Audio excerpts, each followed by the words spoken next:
Assalamualaikum warahmatullahi wabarakatuh.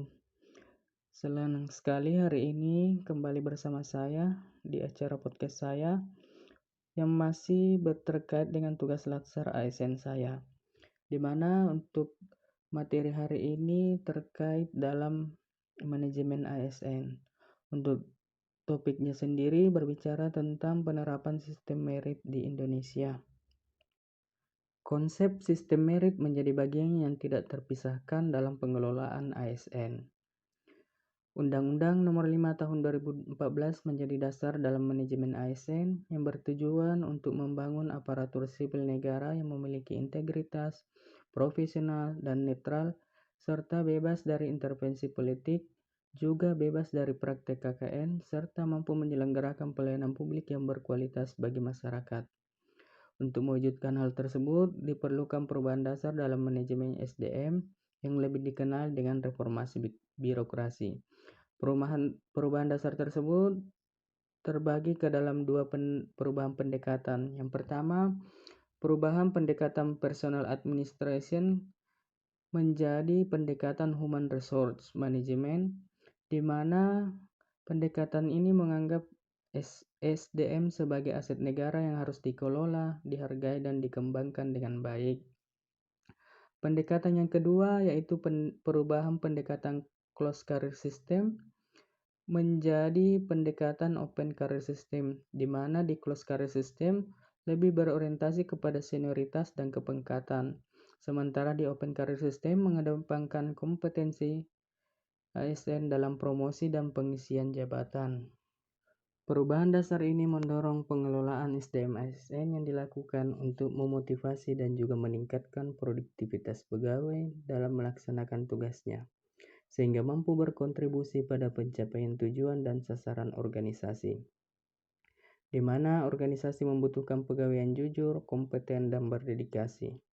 Untuk mendapatkan profil pegawai yang produktif, efektif, dan efisien, dibutuhkan sebuah sistem pengelolaan SDM yang mampu memberi jaminan keamanan dan kenyamanan bagi individu yang bekerja di dalamnya.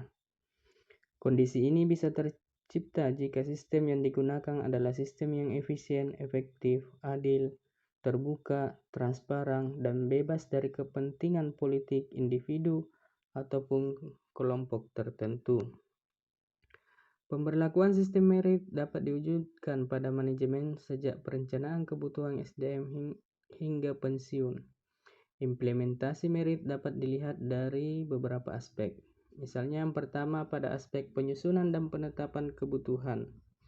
Pada aspek ini, sistem merit dapat diterjemahkan instansi dengan membuat perencanaan kebutuhan ASN 5 tahunan berdasarkan analisis jabatan dan analisis beban kerja.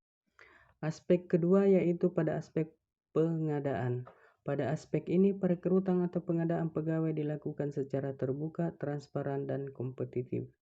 Hal ini bisa kita lihat dari pengadaan CPNS, di mana dilakukan secara transparan melalui 3 tahapan, yaitu administrasi, tahapan yang kedua yaitu seleksi kemampuan dasar atau TKD, dan yang tahapan yang ketiga yaitu TKB.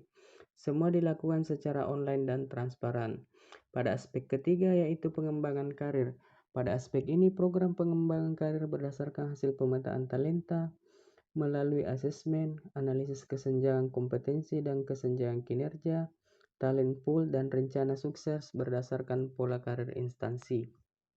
Pada aspek keempat yaitu promosi dan mutasi. Pada sistem merit, promosi dan mutasi diwujudkan dalam bentuk kebijakan yang objektif dan transparan berdasarkan kualifikasi, kompetensi, dan kinerja. Salah satu contoh pengisian jabatan fungsional tertentu melalui seleksi terbuka yang diharapkan menghasilkan orang yang tepat untuk menduduki suatu jabatan sesuai dengan kebutuhan organisasi, sehingga bisa mengatasi jual beli jabatan dan memberikan kesempatan bagi semua pegawai untuk berkompetisi. Aspek kelima yaitu penilaian kinerja. Dalam penilaian kinerja dilakukan secara objektif, menganalisis kesenjangan kinerja, evaluasi kinerja, dan menyusun strategi untuk mengatasinya. Termasuk di dalamnya dalam pemberian tunjangan kinerja berdasarkan evaluasi kinerja serta memberikan penghargaan kepada pegawai yang berprestasi dan penegakan kode etik dan perilaku bagi karyawan yang kinerjanya rendah. Sistem merit yang berdasarkan pada objektivitas dalam pengelolaan ASN menjadi pilihan bagi organisasi untuk mengelola SDM. Kualifikasi, kemampuan, pengetahuan, dan juga keterampilan pegawai menjadi acuan dalam pengelolaan ASN. Berdasarkan sistem merit menjadi fondasi untuk memiliki pegawai yang kompeten dan bahagia dalam organisasi. Karena mereka memiliki kepercayaan diterapkannya keadilan dalam organisasi. Demikian podcast kita hari ini. Sampai jumpa di podcast-podcast berikutnya. Dan saya akhiri dengan ucapan wassalamualaikum warahmatullahi wabarakatuh.